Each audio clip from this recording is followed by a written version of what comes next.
내가 누려왔던 모든 것들이, 내가 지나왔던 모든 시간이, 내가 걸어왔던 모든 순간이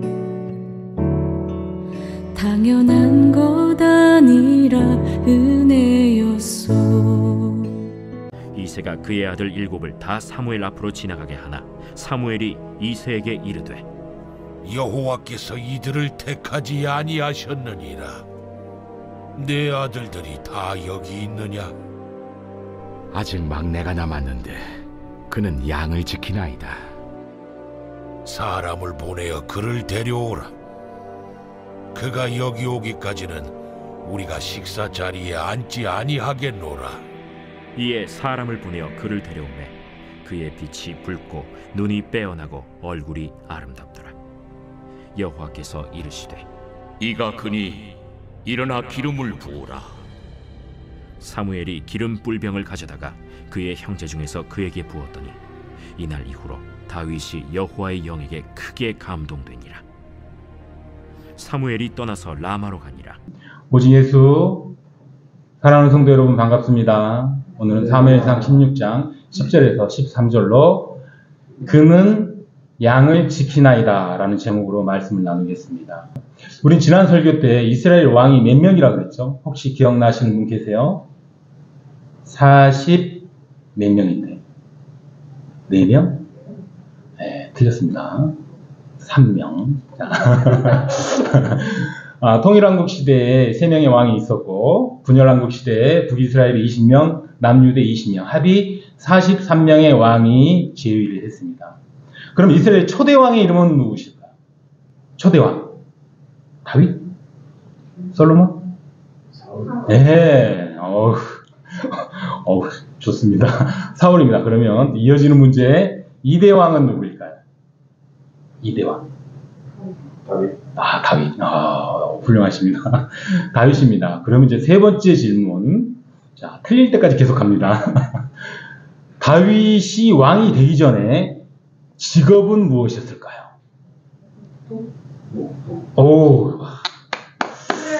본문을 제대로 읽으셨네요. 좋은 말로 하면 목동, 조금 늘려서 말하면 양치기. 양아치가 아니고 양치기. 왜 하나님께서는 양치기를 왕을 삼으셨을까요? 여러분 생각해 보세요. 다윗을 왕을 삼았다. 그럼 그냥 이해가 돼요. 근데 양치기를 왕을 삼았다. 그럼 신분 상승이 너무 급작스러워요. 좀 이상합니다. 과연 하나님께서는 오늘 본문을 통해서 우리에게 어떤 메시지를 주고자 하는 것일까요? 단순히 양치기일까요? 아니면 이 양치기 안에 하나님의 어떤 거대한 뜻이 들어가 있는 것일까요? 오늘 그것을 본문을 통해서 발견하는 귀한 시간이 되시기를 바랍니다. 이제 성경으로 한 발 한 발 들어가 보겠습니다. 오늘 본문은 사무엘이 다윗을 들어서 기름을 붓는 장면이에요. 그러니까 예전에 사울 왕을 몇 번의 기름을 부었다 그랬죠? 3번 기름을 부어서 사울 왕을 세웠어요. 다윗도 3번 기름을 붓습니다. 오늘 그게 첫 번째예요. 이세 집에서 자기들 가족끼리만 모여가지고 기름을 붓는 거예요. 그러고 나서 나중에 헤브론에서 7년 반 동안 통치를 하는데 그때 또 기름을 부어요. 그때는 다윗 지파만 왕으로 인정을 해요. 그러고 나서 나중에 전 지파, 12지파를 다 모아가지고 또 헤브론에서 마지막 기름을 붓는데 그때야말로 진짜 이스라엘 왕으로 대관식을 치르는 것입니다. 여러분, 제가 기름을 부었다 그래서 꼭 기름을 부었다는 얘기는 아닙니다. 왕으로 인쳤다, 대관식을 치렀다, 이 모든 것을 기름을 부었다라고 표현을 하는 것입니다. 그러면 기름을 부은데 조건이 좀 있어요. 오늘 본문에 나오지 않았는데 16장 6절에 가면 이런 얘기가 있습니다. 나는 외모를 보지 않아. 마음의 중심을 본다 라고 얘기를 했어요. 정말 하나님은 외모를 보지 않으시나요? 진짜 안 볼까요? 초대왕 사울을 한번 봐볼까요? 초대왕 사울은 외모를 봤을까요? 안 봤을까요? 사울은 어느 정도냐면 키가 커요. 근데 사울이 딱 쓰잖아요. 그럼 이스라엘 사람들 평균이 머리끝이 여기다 하는 거예요. 어깨 위로 이만큼 커요, 사울이. 그러니까 한 30cm는 평균이 큰 거예요. 그리고 덩치도 되게 좋아요. 힘도 좋아요. 자, 사울이 두 번째 왕의 기름 부음을 받고 소 2결의를 가지고 밭농사를 지었다고 그랬어요.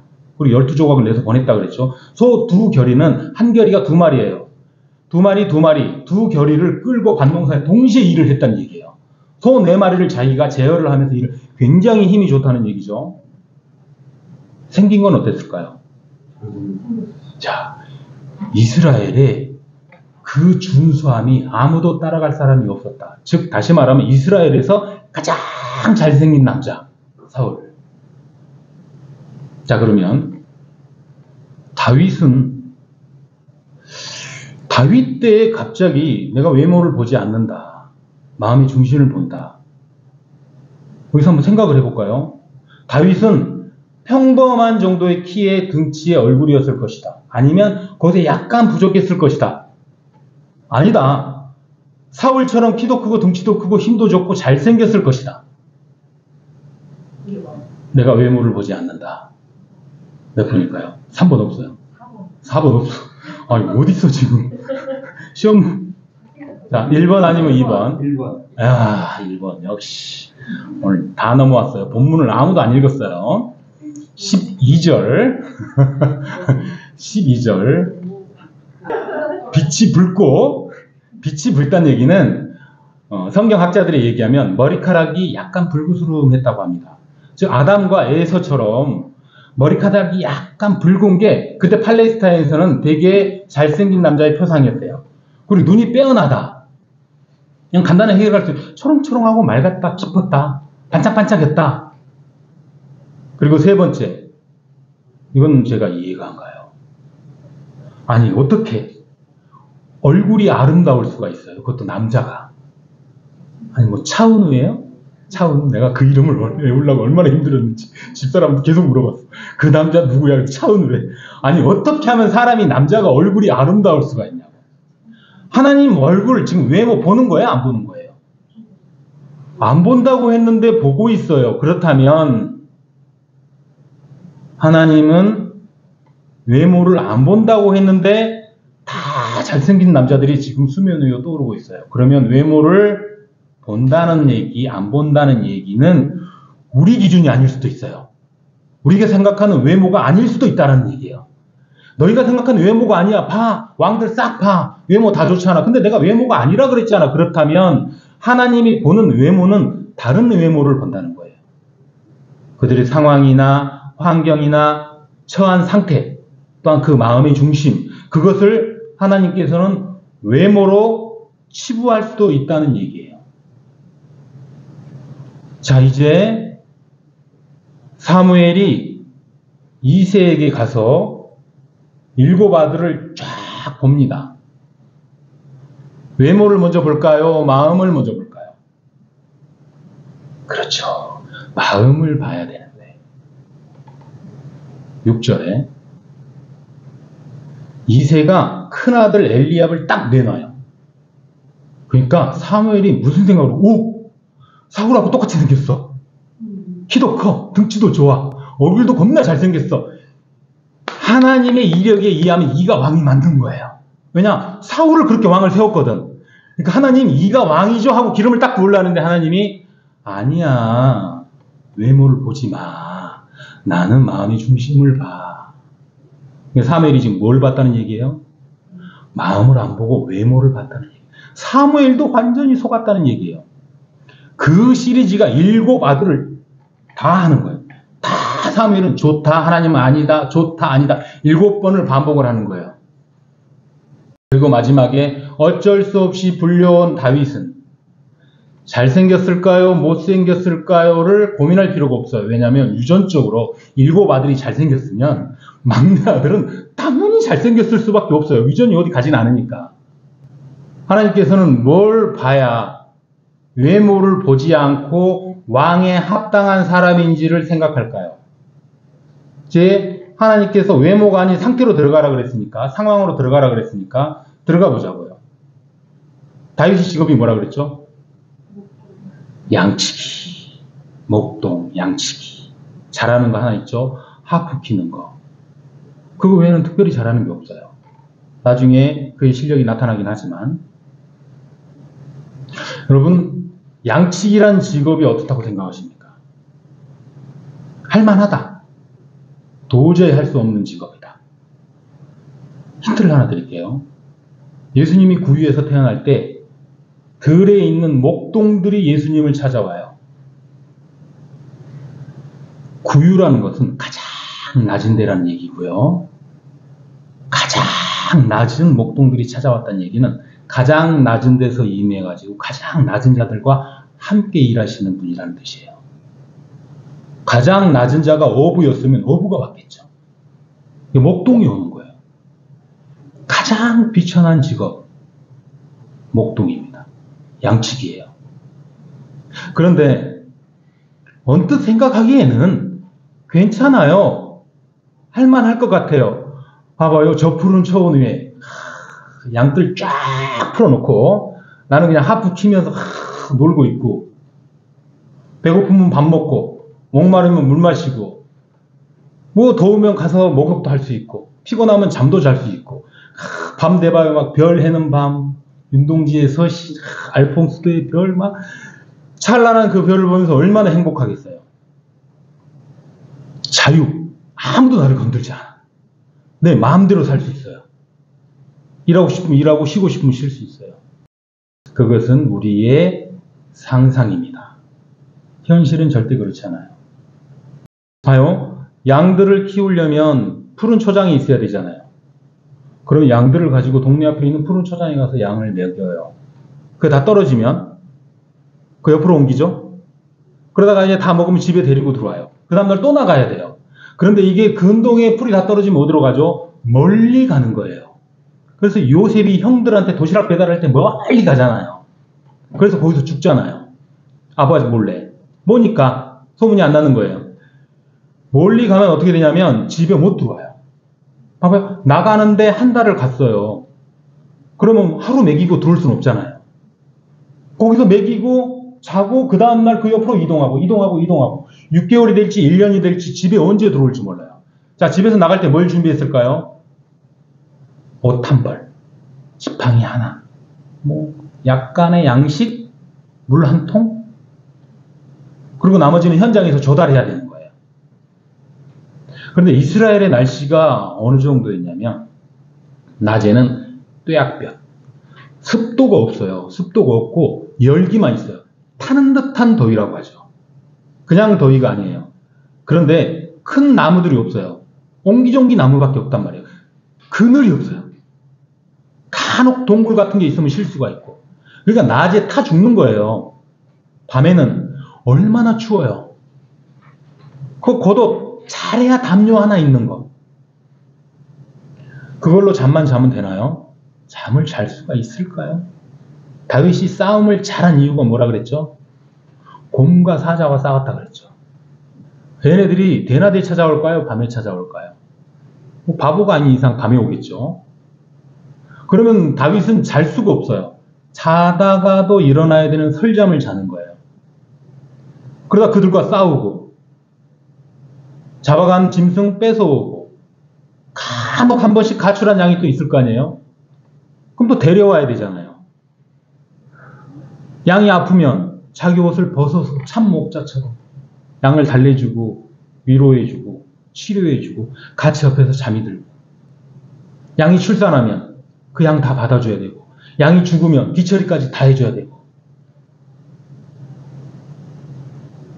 양치기라는 직업이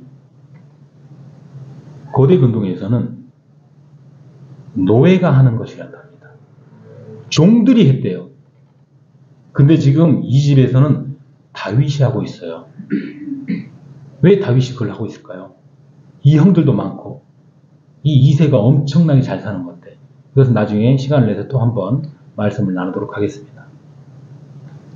그렇게 힘든 이 양치기의 생활을 하나님이 보고 있는 거예요.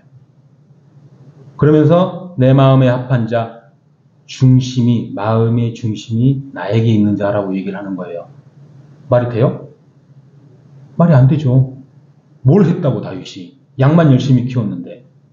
예수님이 양을 치는 거랑 베드로가 양을 치는 거랑 완전히 다르잖아요. 그냥 생리적인 양을 치는 거예요.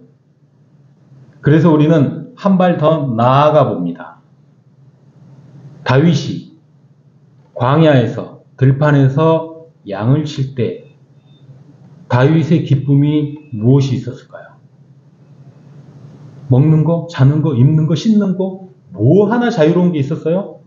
아무것도 없어요. 다윗을 위로해 줄 수 있는 누군가도 없어요.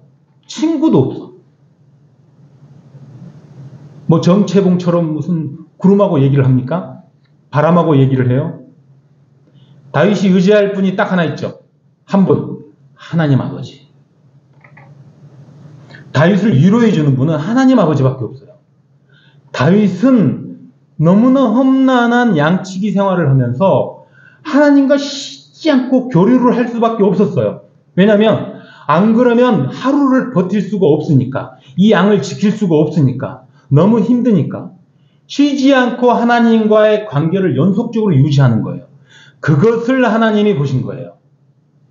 세상적인 양치기의 고난을 본 게 아니고, 집에서 나와서 힘들게 살아가는 그 순종을 보는 게 아니고, 나와 쉬지 않고 대화하는 다윗을 보는 거예요. 그래서 다윗이 나중에 골리앗하고 싸울 때 사무엘상 17장 45절에 있는 그 엄청난 신앙 고백을 할 수 있는 거예요. 다윗이 블레셋 사람에게 이르되 너는 칼과 창과 단창으로 내게 나오거니와 만군의 여호와의 이름 곧 내가 모욕하는 이스라엘 군대의 하나님의 이름으로 내게 나아가노라.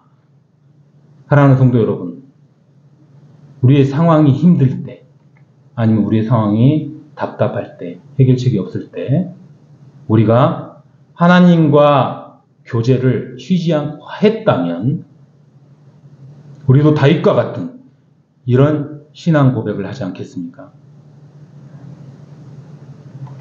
말씀을 맺겠습니다. 사랑하는 성도 여러분, 이 생은 어디다 내놔도 부족하지 않은 아들, 7명의 아들을 사무엘에게 내놨어요. 사무엘은 너무나 마음에 들어서 왕으로 기름 부으려고 했는데 하나님이 다 기각시켜버립니다. 이는 내가 원하는 왕이 아니다. 내가 원하는 것은 그 중심에, 그 마음에 나를 보고 있는지, 나를 향하고 있는지를 보는 것이다. 그렇다면 이 7 아들은 뭐예요? 하나님을 의지하지 않았다는 얘기예요. 그런데 겉으로 보기에는 너무나 좋았다는 거죠. 우리의 삶도 마찬가지 아닙니까? 우리가 하나님께 뭔가를 내드렸어요. 예배, 기도, 찬양, 헌금, 봉사 다 내드렸는데 정말로 아름답게 포장하고 이쁘게 헌신해서 내보냈는데 하나님이 그 마음에는 내가 없다 그래버리면 난리 나는 거예요. 그런데 우리는 아무것도 못 내놨어요. 정말로. 정말 힘들어서 예배를 참석하지 못하는 사람도 있습니다. 돈이 없어가지고 하루 먹을 게 없어서 헌금을 못 내는 사람도 있어요. 저도 그렇게 해봤어요. 저는 11조를 1,000원 내본 적이 있어요. 부끄러워서 냈어요. 왜 냈냐? 안 낼 수가 없으니까. 11조가 1,000원이 안 돼. 마이너스예요. 마이너스인데 내긴 내야 되잖아요. 근데 돈이 한 푼도 없는 거예요. 그래서 1,000원을 냈어요. 하나님 내 맘 아시죠? 그러면서. 하나님이 당신과 대화하는, 교류하는 관계의 연속성에 있는 우리를 보는 거지, 우리의 내어놓는 세상이 좋다고 하는 이 7 아들을 보는 건 아니라고 생각합니다. 사랑하는 성도 여러분, 우리는 부귀에 처할 수도 있고 가난에 처할 수도 있어요. 종기에 처할 수도 있고 비천에 처할 수도 있습니다. 나날이 행복할 수도 있고 나날이 불행할 수도 있어요. 그렇지만 이 모든 상황에서 우리가 하나님과의 단절을 끊지 않고 연속적으로 대화하는 과정이 있다면 하나님이 우리를 가장 이뻐하는 다윗처럼 우리를 왕 삼아 주시지 않겠습니까? 왕이 목적이 아닙니다. 하나님이 우리를 인정해 준다는 게 그게 목적, 그게 기쁨 아니겠습니까? 사랑하는 성도 여러분, 신앙생활 내내 우리한테 다가올 미래, 우리한테 다가올 고난과 고통은요, 상상을 할 수 없이 어렵습니다. 왜냐? 다윗을 지금 보여주고 있잖아요.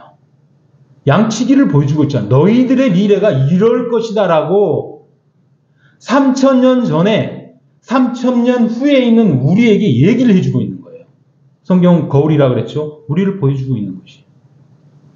우리가 다윗이고 우리가 양치기입니다. 우리가 내놓을 수 있는 것은 하나님과의 교제뿐이에요. 그 어떤 것도 하나님은 기쁘게 받지 않습니다. 교제가 이루어진다면 기쁘게 받겠지만 교제가 없는 상태에서 내놓은 것은 그냥 사람 보기에 좋은 형식일 뿐이에요. 저와 여러분, 가진 것도 없고 내놓을 건 없지만 하나님 앞에 단 하나 자랑스럽게 내놓을 거 있죠. 하나님, 저는 하나님을 사랑하고 하나님 저를 사랑해 주시길 바랍니다. 하나님과 깊은 교제를 평생토록 하기를 원합니다. 내 인생이 다윗과 같이 양치기와 같이 힘들더라도 나를 놓지 말아 주십시오. 저도 하나님과 함께 하기를 원합니다. 이런 저와 여러분이 되시기를 축복합니다. 아멘.